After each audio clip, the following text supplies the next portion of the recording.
Nabakumar institution ও doctor Shahidullah কলেজের নবম ও দশম শ্রেণীর কৃষি বিজ্ঞান বিষয়ে শিক্ষার্থীদের আমন্ত্রণ জানাচ্ছি, অনলাইন ক্লাসে আমন্ত্রণ জানাচ্ছি আমি এম.এ. সাইদ। সুপ্রিয় শিক্ষার্থীবৃন্দ, আসসালামু আলাইকুম ওয়া রাহমাতুল্লাহি ওয়া বারাকাতুহু। আজকের বিষয়বস্তু হচ্ছে ভূমি ক্ষয় ও ক্ষয় রোধ। প্রথমেই চলে আসি ভূমি ক্ষয় কাকে বলে। সংজ্ঞায়িত করলে আমি এইভাবে বলবো যে ভূপৃষ্ঠের উপরিভাগের মাটি বা মাটির কণা এক স্থান থেকে অন্য স্থানে চলে যাওয়াকে বলা হয় ভূমি ক্ষয়। আমি আবারও বলছি, ভূপৃষ্ঠের উপরিভাগের মাটি বা মাটির কণা এক স্থান থেকে অন্য স্থানে চলে যাওয়াকে বলা হয় ভূমি ক্ষয়। এখানে আমাদের অনেক ভুল হয় এই সংজ্ঞা লিখতে গিয়ে। আমরা কেউ খাতায় লিখে থাকি ভূপৃষ্ঠের উপরিভাগের মাটির ক্ষয় হওয়াকে ভূমি ক্ষয় বলে। যদি সংজ্ঞায় তোমরা এটা লেখো তাহলে তোমরা কিন্তু নাম্বার পাবে না। আমি আবারও বলছি, তোমরা এত বলার পরও তোমরা সংজ্ঞায়িত করতে গিয়ে লেখো ভূপৃষ্ঠের মাটির ক্ষয় হয়ে অন্যত্র চলে যাওয়াকে ভূমি ক্ষয় বলে, কিন্তু এভাবে যদি লেখো সংজ্ঞা তাহলে এই সংজ্ঞায় তোমরা নাম্বার পাবে না। কি লিখতে হবে তাহলে? আমি আগেও বলেছি, আবারও বলছি, ভূপৃষ্ঠের উপরিভাগের মাটি বা মাটির কণা এক স্থান থেকে অন্য স্থানে চলে যাওয়াকে বলা হয় ভূমি ক্ষয়। ভূমি ক্ষয়ের প্রকার এখন আসি। কয় প্রকারের ভূমি ক্ষয়? আমরা জানি ভূমি ক্ষয় সাধারণত দুই প্রকার। এক হচ্ছে প্রাকৃতিক ভূমি ক্ষয়, আর একটা হচ্ছে মনুষ্য কর্তৃক ভূমি ক্ষয়। আমি আবারও বলছি, ভূমি ক্ষয় দুই প্রকারের। একটা হচ্ছে প্রাকৃতিক ভূমি ক্ষয়, আর একটা হচ্ছে মনুষ্য কর্তৃক ভূমি ক্ষয়। এখন প্রাকৃতিক ভূমি ক্ষয়, প্রাকৃতিক ভূমি ক্ষয়কে আবার কয়েক ভাগে ভাগ করা হচ্ছে। একটা হচ্ছে প্রাকৃতিক বৃষ্টিপাত জনিত ভূমি ক্ষয়, আর একটা হচ্ছে বায়ু প্রবাহ জনিত ভূমি ক্ষয়। আমি আবার বলছি, প্রাকৃতিক ভূমি ক্ষয় আবার দুই প্রকারের। একটা হচ্ছে বৃষ্টিপাত জনিত ভূমি ক্ষয়, আর একটা হচ্ছে বায়ু প্রবাহ জনিত ভূমি ক্ষয়। বৃষ্টিপাত জনিত ভূমি ক্ষয় এখন আসি। বৃষ্টিপাত জনিত ভূমি ক্ষয় আবার চার প্রকার। বৃষ্টিপাত জনিত ভূমি ক্ষয় চার প্রকার। চলে আসি কি? আস্তরণ ভূমি ক্ষয়, রিল ভূমি ক্ষয়, নালা বা গালি ভূমি ক্ষয়, নদী ভাঙ্গন, এই চার ধরনের। এখন আস্তরণ ভূমি ক্ষয়। আস্তরণ ভূমি ক্ষয় হচ্ছে প্রবল বেগে বৃষ্টির ফলে ভূপৃষ্ঠের উপরিভাগের মাটি স্রোতের সঙ্গে নিয়ে অন্য স্থানে স্তরে স্তরে যে মাটি ক্ষয় হয়ে জমা হয় একে বলা হয় আস্তরণ ভূমি ক্ষয়। এরপরে চলে আসি রিল ভূমি ক্ষয়। রিল ভূমি ক্ষয় হচ্ছে ঢালু জমিতে যখন প্রবল বেগে বৃষ্টিপাত হয়, তখন প্রবল বেগে বৃষ্টিপাত হওয়ার সময় মাটি কেটে ছোট ছোট নালা আকারে নিচের দিকে ধাবিত হয়। এই যে ধাবিত হওয়ার যে ছোট ছোট রেখা তৈরি হয় একে বলা হয় রিল ভূমি ক্ষয়। তোমরা একটু বইয়ের দিকে তাকাও, রিল ভূমি ক্ষয়ের চিত্রটা। অনেক সময় হাতের তালুর যে রেখাগুলা, এই রেখার মতোই হচ্ছে, এই যে হাতের তালুর যে রেখা, এই রেখার মতোই হচ্ছে রিল ভূমি ক্ষয়। আর আরো সহজে বোঝা যায়, তোমাদের বাসার আশেপাশে যদি কেউ বাড়ি তৈরির জন্য বালু স্তূপ আকারে রাখে, আর ওই সময় যদি প্রবল বেগে বৃষ্টি হয় আর ওই বালু বৃষ্টিতে ধুয়ে দূরে চলে যায়, দেখবে এই বালুর উপর রেখা আকারে নালা হয়ে চলে গিয়েছে চিকুন চিকুন। এইগুলাই হচ্ছে রিল ভূমি ক্ষয়। রিল ভূমি ক্ষয়টা আস্তরণ ভূমি ক্ষয়ের একটা অংশ। এরপরে চলে আসি নালা বা গালি ভূমি ক্ষয়। নালা বা গালি ভূমি ক্ষয়টা আস্তরণ ভূমি ক্ষয়ের তৃতীয় ধাপ। এইটা ঠিক রিল ভূমি ক্ষয়ের মতো নালা হয়, তবে এই নালা বা রেখাটা রিল ভূমি ক্ষয়ের থেকে একটু বড় আকারের হয়। এটা পাহাড়ি এলাকায় বেশি দৃষ্টিগোচর হয়। এটা দেখলেই তোমরা ওই এলাকায় যদি কেউ গিয়ে থাকো তবে দেখবে প্রবল বেগে বৃষ্টিপাত হলে পাহাড়ের ঢাল বেয়ে মাটি নিচের দিকে নেমে আসে, বালু মাটি বা বেলে দোআঁশ মাটি, এবং রেখা আস্তে আস্তে বড় হতে হতে ছোট ছোট নদী নালার মতো হয়ে যেতে পারে। একে বলা হয় নাল বা গালি ভূমিক্ষয়। এরপরে চলে আসি নদী ভাঙ্গন। প্রতিনিয়তই আমাদের দেশে নদী ভাঙ্গন চলছে। সাধারণত সিরাজগঞ্জ, পাবনা, পদ্মার দুপাশ অর্থাৎ বড় বড় নদীর দুই পাশে সাধারণত নদী ভাঙ্গন সৃষ্টি হয়।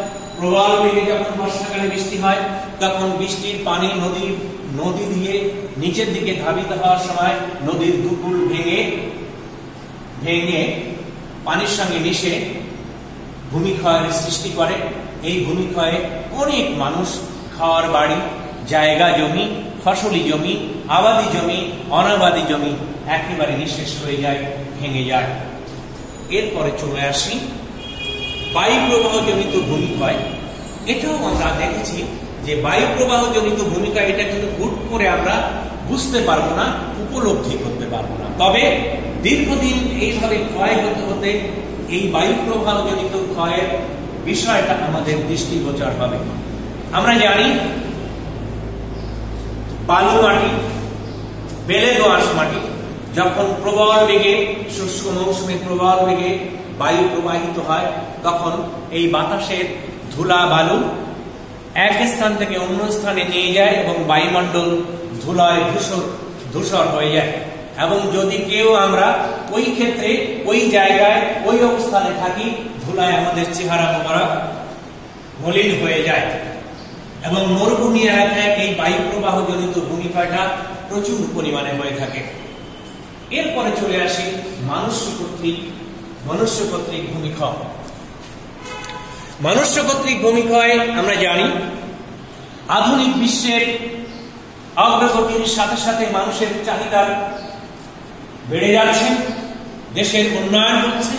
এই চাহিদা মেটাতে গিয়ে, উন্নতি করতে গিয়ে মানুষ তার প্রয়োজনে ঘর বাড়ি তৈরি করছে,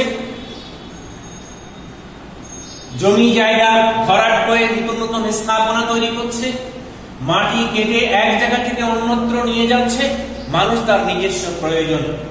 এই যে মানুষ তার নিজস্ব প্রয়োজনে এক জায়গার মাটি আর এক জায়গায় নিয়ে যাচ্ছে, চাষাবাদ করছে, এ সমস্ত কারণে মাটি আলগা হয়ে যাচ্ছে।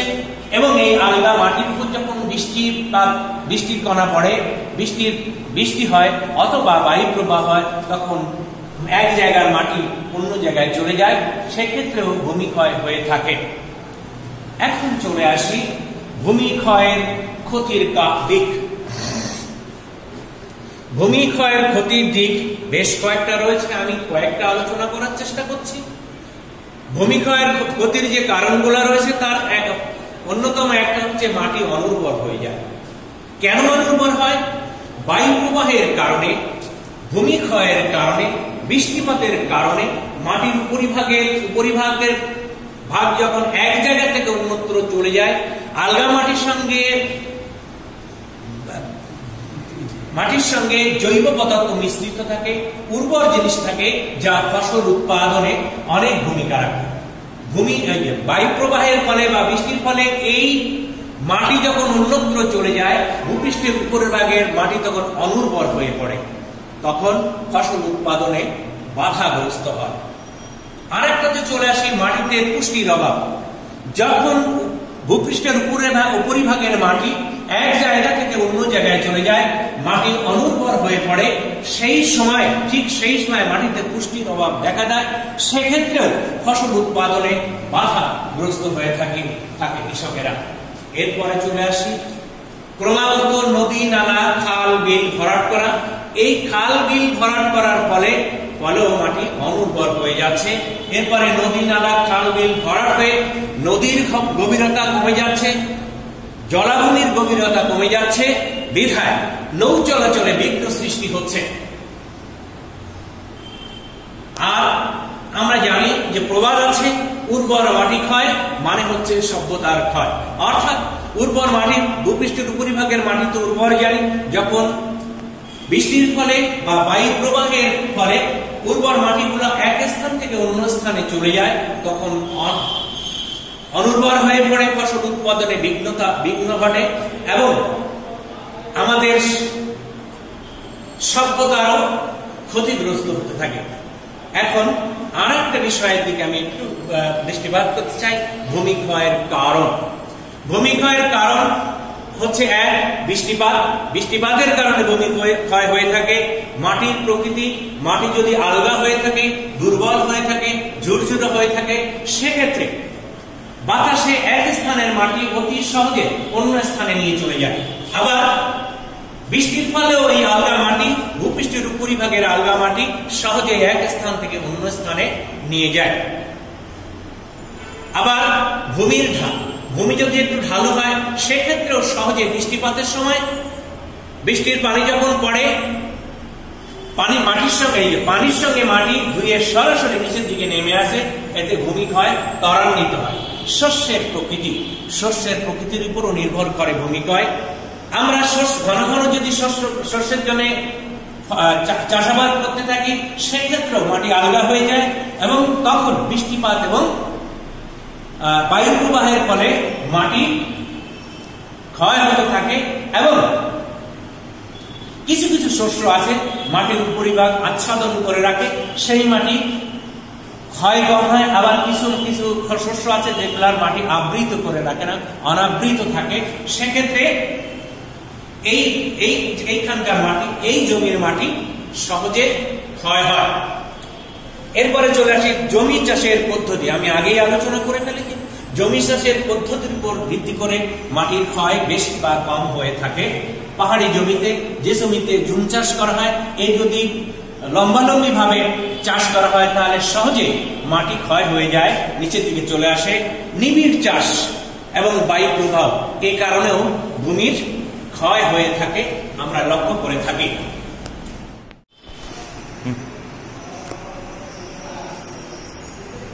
সুপ্রিয় শিক্ষার্থীবৃন্দ, ভূমিক্ষয় রোধে কার্যকরী উপায় সম্বন্ধে আমি একটু দৃষ্টিপাত করছি তোমাদের।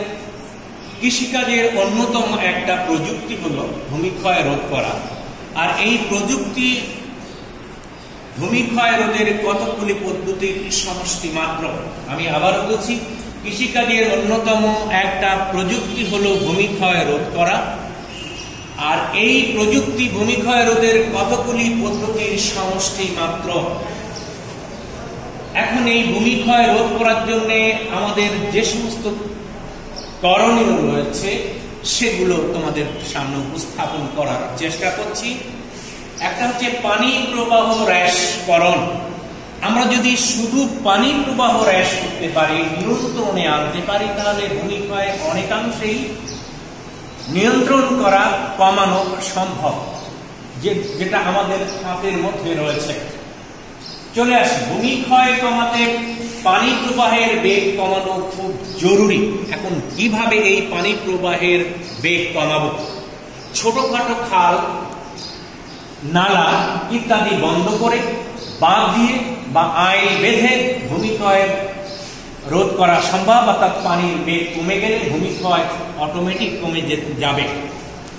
এরপরে চলে আসি, রিলে ক্ষয়ের ফলে যে ছোট ছোট নালা সৃষ্টি হয়, এই নালা সৃষ্টি যাতে না হয়, নালাগুলো ছোট ছোট নালা বন্ধ করে দেওয়া, বাঁধ দেওয়া, এটা যদি করতে পারি তাহলে আমাদের ভূমিক্ষয় রোধ করা সম্ভব হবে। এরপরে বড় বড় নালার মধ্যে আগাছা জমতে দেওয়া এবং নালার শেষ প্রান্তে বাঁশ পুঁতে পানির গতি কমানো। আমরা যদি এটা কমাতে পারি তাহলে ভূমিক্ষয় কমাতে সক্ষম হব। এছাড়া নালার শেষ প্রান্তে খুঁটি পুঁতে লোহার জাল বা এমনি জাল দিয়ে সেখানে খড় ফুটো ফেলে পানির গতিবেগ কমানো সম্ভব। এটা যদি পারি তাহলেও ভূমিক্ষয় রোধ করা, কমানো সম্ভব হয়ে উঠবে। এছাড়াও আরো কিছু কিছু কাজ আমাদের ভূমিক্ষয় রোধে সহযোগিতা করবে। সেটা হচ্ছে পানি নিষ্কাশনের ব্যবস্থা করা। কখনো কখনো কোনো কোনো জমিতে পানি জমে থাকে, এই জমে থাকা পানির উপর বৃষ্টি, অল্প বৃষ্টি হলে সেটা ওভারফ্লো হয়ে মাটি কেটে মাটির উপরিভাগে নরম অংশ নিয়ে ভূমি ক্ষয় করে চলে যায়। বিধায় কোনো জায়গায় পানি যদি চাষাবাদযোগ্য জমিতে বা অনাবাদি পানির জায়গায় ভূমির পানি যদি জমে থাকে, সেই পানি না জমতে দিয়ে ছোট ছোট খণ্ড করে আমরা যদি পানি নিষ্কাশনের ব্যবস্থা করি, তাহলে ভূমি ক্ষয় রোধ করা সম্ভব হবে।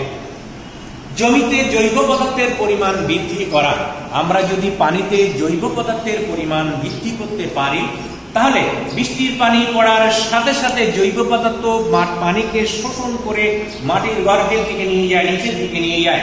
তাহলে আর যদি সেইটা সম্ভব হয়, তাহলে ভূমি ক্ষয়ও রোধ করা সম্ভব হবে। পানির গতিবেগ কমে যাবে, অটোমেটিকই ভূমি ক্ষয় কমে যাবে।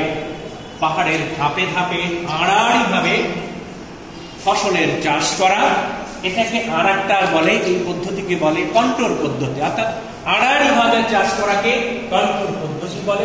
সাধারণত পাহাড়ি এলাকায় এই কন্ট্রোল পদ্ধতিতে জমি চাষ করলে জমিতে ভূমি ক্ষয়ের পরিমাণ কমানো সম্ভব।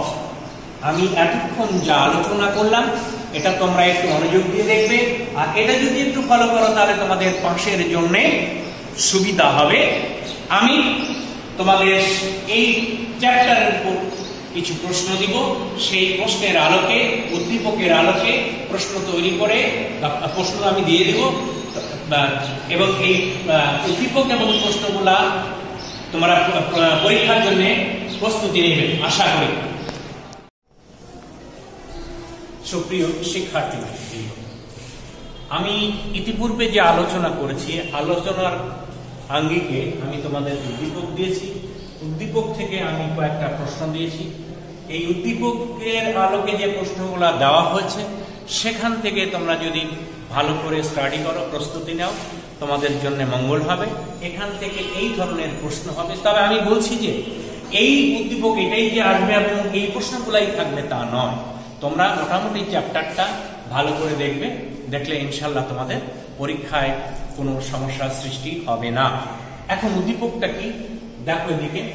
ঝড় ও প্রচুর বৃষ্টিপাতের ফলে নয়নের এলাকা প্লাবিত হওয়ায় ফসলি জমি ও অনাবাদি জমির ব্যাপক ক্ষতি হয়। অনেক অনাবাদি জমির মাটি স্রোতের সঙ্গে প্রবাহিত হয়ে নিচের দিকে যাওয়ার সময় ভূমি ক্ষয়। স্থানীয় কৃষিবিদ এলাকা পরিদর্শন করে পানি প্রবাহ হ্রাস ও নিষ্কাশনের ব্যবস্থা গ্রহণ করে ভূমি ক্ষয় রোধ করার পরামর্শ দিলেন। এই উদ্দীপক থেকে আমি প্রশ্ন করেছি, উদ্দীপকের আলোকে কাপ স্টার্টার কাকে বলে, ভূমি ক্ষয়ের ক্ষতিকর দিকগুলি কি কি, নয়নের এলাকায় কোন প্রকৃতির ভূমি ক্ষয়ে জমির উর্বরতা হারায় ব্যাখ্যা করো। সর্বশেষ প্রশ্নটা হচ্ছে, উদ্দীপকে কৃষিবিদের পরামর্শের যৌক্তিকতা বিশ্লেষণ করো। তোমরা এটার এই অনুযায়ী লেখাপড়া করো এবং পরীক্ষার প্রস্তুতি গ্রহণ করো। সবাই সুস্থ থাকো, সুন্দর থাকো, নিরাপদে থাকো, এই প্রত্যাশা নিয়ে আজকের মতো এখানে শেষ করছি। আল্লাহ হাফেজ।